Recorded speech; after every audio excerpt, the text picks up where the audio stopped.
What is going on, guys? Welcome back to the channel. In this video, we're going to be talking about whether you should be pulling for the characters currently up on the 2.5 banners on the second half, or if you should be waiting for 2.6 for Rappa or a possible Acheron rerun. To be fair, it seems to me like a lot of people already have their minds made up when it comes to who they're pulling for in the coming patches, but there may be people that are still undecided, so I am going to go ahead and try to help you make a right choice for your account. If you enjoy this type of content, let me know by liking the video, leaving a comment in the comment section below, and consider subscribing to the channel. You already know what we got to do before we get into the video, so I just got to do it. Click the link in the description. It's going to take you to lootbar.gg. In here, you're going to select the game that you're going to purchase currency from, and once you click your game, you're going to select the amount of currency you want to purchase, enter your UID and your server, make sure this information is 100% correct, and you're going to click top up now, submit your payment information, and within minutes, you're going to get your seller jades right in your game. It's really that simple, fast, and easy. Click the link in the description. It's going to take you to lootbar.gg. The first character we're going to discuss is going to be Lingsha. She's the current newest character in the game, fire abundance character. Everybody should know what she does by now. But she's in a very interesting spot because she has the ability to fit into two of the most popular teams we have currently, which is the follow-up attack and the break team. There's a lot of nuances in whether you should pull for Lingsha or not, but to put it simply, if you already have two 5-star sustainers, aka Acheron, Fushuan, or Huahua, if you have any of those characters already, you have two of them, then Lingsha is a very easy skip for you. You pretty much don't need her for pretty much any of those teams. For instance, for the follow-up attack team, Acheron is always better. And then for the break team, if you have a Gallagher, he is very, very close in strength when it comes to the break team as well. So if you have any of those characters already built up, or you have two of those already built up, then I think Lingsha for you is a pretty easy skip. Don't get me wrong, Lingsha is still a very strong character. Her heals are very strong, very consistent. She has emergency heals in several different ways, and then she buffs arguably the best team in the game. Even though if it's by a little bit, she still buffs Firefly's break team, and that is the most comfortable team that you can possibly run currently in the game. So that makes her very, very reliable because Firefly allows her to break pretty much everyone because she Firefly implants the fire weakness, enabling Lingsha to do her thing. The main issue that I see with Lingsha, and I've said this in previous videos, is that E6 Gallagher is an extremely strong character, and a lot of people already have either an E6 Gallagher or the Gallagher is already built and it's on the way of being E6 soon enough. And comparatively, I've talked about this in previous videos, Gallagher and Lingsha at E0 Lingsha and E6 Gallagher, they're very, very close. Lingsha outperforms Gallagher by about 10% in overall team damage, but personal damage, Gallagher actually does more single target personal damage than Lingsha. So it really depends on where you're using each of them, who is going to outperform who. But Lingsha at E0 as 0 and Gallagher at E6.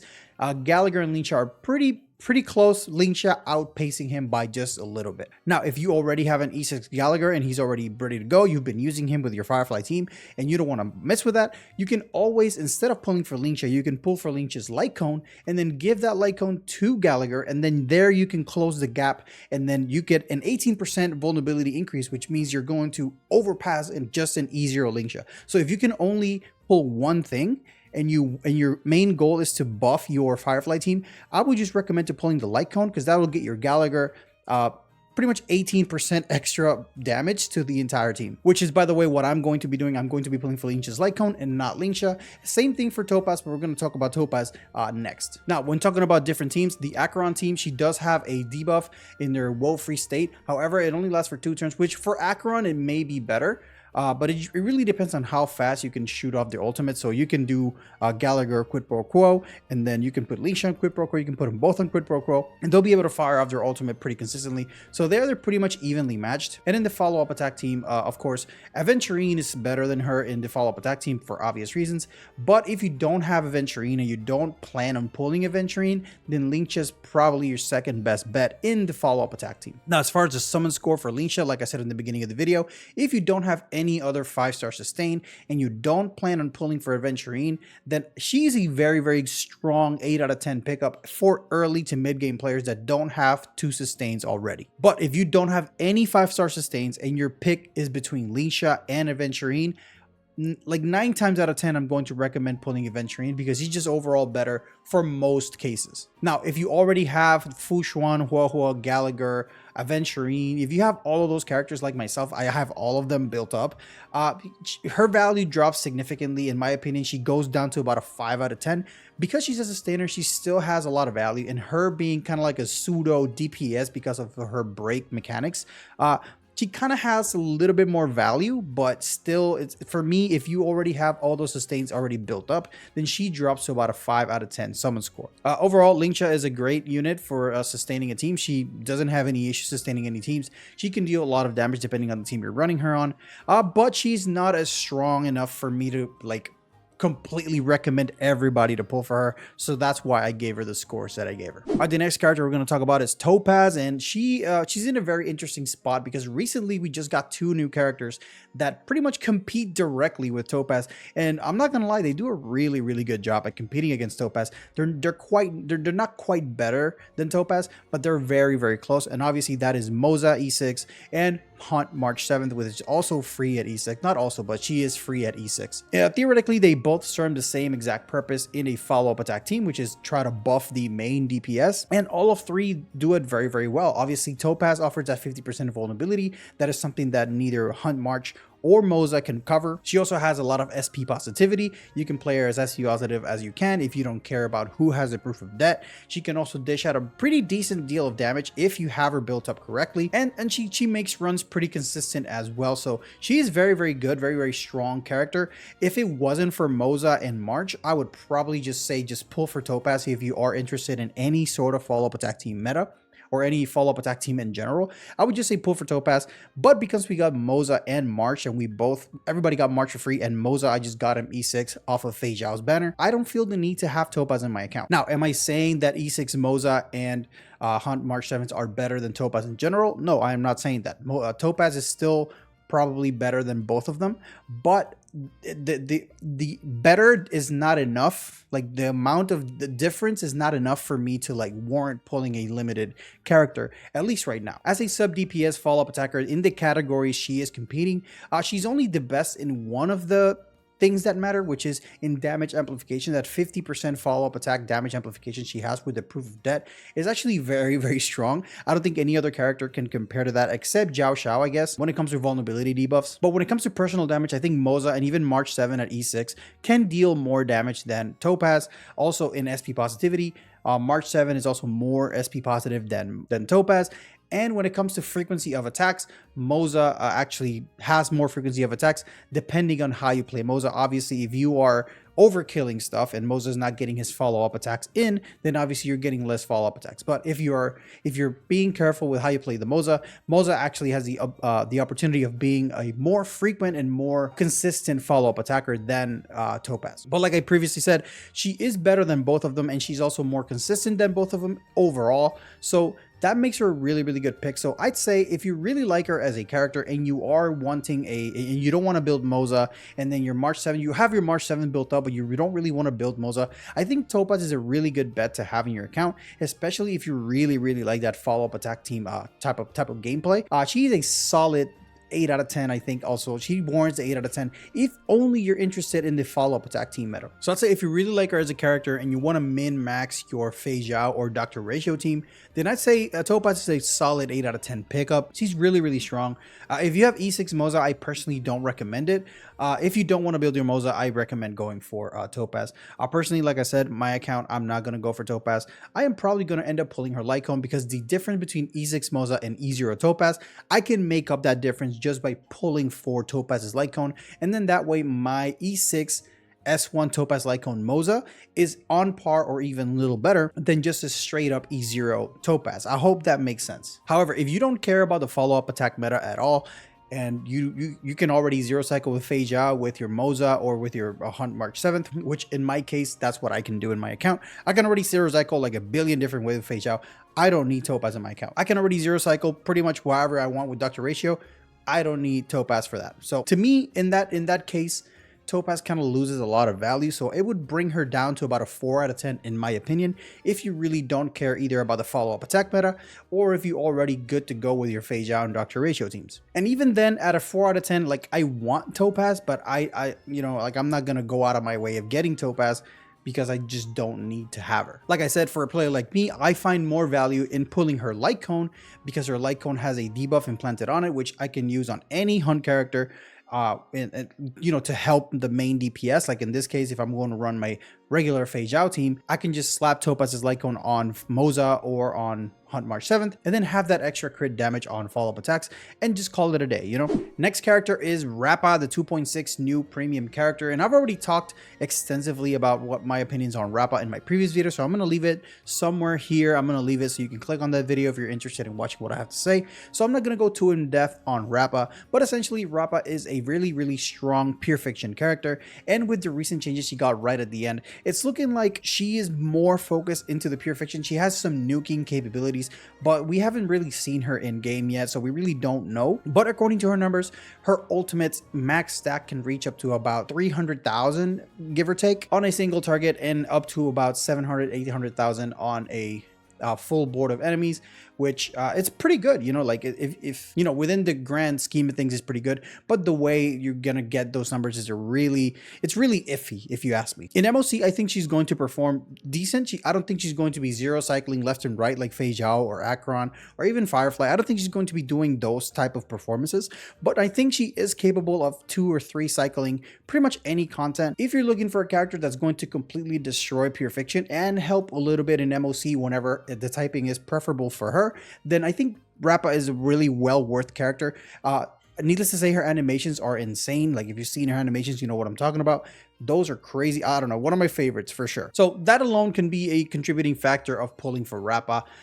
In my case, that is pretty much the case. I'm pulling for, because like I like characters that make pure fiction easier, because I don't like pure fiction, so I try to make it as easy as possible so I don't have to really deal with it. But if you're not a fan of her style, if you're not a fan of break characters, if you're not a fan of her animations, she's not really bringing anything that any other character has. Like she's not bringing anything new to the game. She won't bring anything new to your account, because whatever she can do, pretty much Harmony MC can do as well. Like not to the same degree, obviously, but you can break and do a lot of break damage and super break damage with Harmony MC as well. So you don't have to invest in a whole new character just to get that, because you already have it in a free character, Harmony MC. So currently when she releases, because we don't have all the information of characters that are coming after her, I would say that if you really like her animations, go ahead and pull for her. I mean, I don't really like, I'm not going to go against it. I'm going to pull for her because I like her animations and I like her playstyle, but she's not bringing anything new, like I said. Aside from that, I don't really see a real reason of pulling for Rappa right now. If another character comes along later in the future that pretty much makes Rappa broken, then I'd say at that point, probably pull the other character first and then pull for Rappa, because it's going to be overall better, because odds are that new character is going to be broken, and then Rappa is just a side effect of that character in general. I also believe that Rappa is going to be insanely strong in Simulated Universe, so if that is one game mode that you struggle with, if that's one game mode that you enjoy playing, then Rappa is going to be a very fun character in that game mode because of all the wacky things you can do in Simulated Universe. So if that's another reason for you to pull Rappa, then you know, like it's good. So to recap, if you are lacking in a pure fiction destroyer, if you're lacking in some Simulated Universe help, I think Rappa is a good 7 out of 10 summon score in my opinion. She is a good to have type of character, kind of like Jade. Jade is a good to have character, but not a must have character. If you already have a good time in Perfection, if you have your dot team set up, if you have Acheron's team set up, if you have, I don't know, Super Break team set up, if you have your Super Break Himiko set up, and you don't really have any issues with Pure Fiction, then I really, you know, like her score is really low. I'd say like a 2 out of 10. In that case, yeah, if you don't absolutely need a pure fiction character or a simulated universe character, I don't think you have any reason to pull for Rappa. I think it's just better to just wait for another character to show up. That'll do her job a little bit better. All right, last but not least, we're going to talk about the queen of DPS herself, Acheron. Now, it's not confirmed yet that she is the one that's coming for the rerun in 2.6, but given that Acheron was a huge launch and that we're only getting one character. Every other character that came before Acheron, I think, except Ratio, I think. Yeah, I think every other character is already rerun except Acheron. So if she ends up coming, you have to consider some things. Acheron is very much still an insanely strong DPS, even at E0. She's arguably the best. I will make a video on that soon enough. That is especially true if you're going for her E2. Acheron is the type of character that will guarantee you one side of MOC or one side of Apocalyptic Shadow, or either like even one side of Pure Fiction. She can guarantee you at least one side of each of the endgame modes. And this is not even an overstatement. I'm not overhyping it. This is my experience with having Acheron. Acheron works with almost every Harmony character that we have in the game. The only one that really doesn't mesh well with her is obviously Ting Yun. But aside from that, everybody else can contribute something to Acheron that she can take advantage of. She also works well with all the high-end or the top tier sustainers except Huahua for obvious reasons. And even with Huahua, she can build a team with Dot because Huahua will enable Black Swan and Kafka, and then she can still heal Acheron. So she'll only be wasting the energy gain, but the energy gain is not wasted in the entire team because Black Swan and Kafka can take advantage of it. So even then, even Huahua is a character that you can run with Acheron. So you can run her with pretty much anyone. As long as you meet her Nihility requirement, you're good to go. And even at E0, her Nihility requirement, it's still pretty doable. You have characters like Pela, Guanaifen, even Luca can fit that role, Welt can fill that role. So there's a lot of characters that you can put in that slot, especially if you already have Jiao Shao. Jiao Shao by himself can just like, you can ignore the second Nihility if you have Jiao Shao. He is just incredibly strong with Acheron. Imagine proof of that, 50% vulnerability, but on everybody on the field at the same time. It's just insane. Now, if you're aiming for Acheron E2, even more so. Like, she just becomes such a destroyer. Like, nothing survives in E2 Acheron. Like, I used to, like, I play Acheron now, and I use her, and I feel like I used to feel when Dan Heng and Bibi Lune came out, and you had him E2, and everything just died. That's how I feel still, like a few months after Acheron's release. Needless to say, she's a very strong character, even for early and mid-game players that you don't have every character in the game.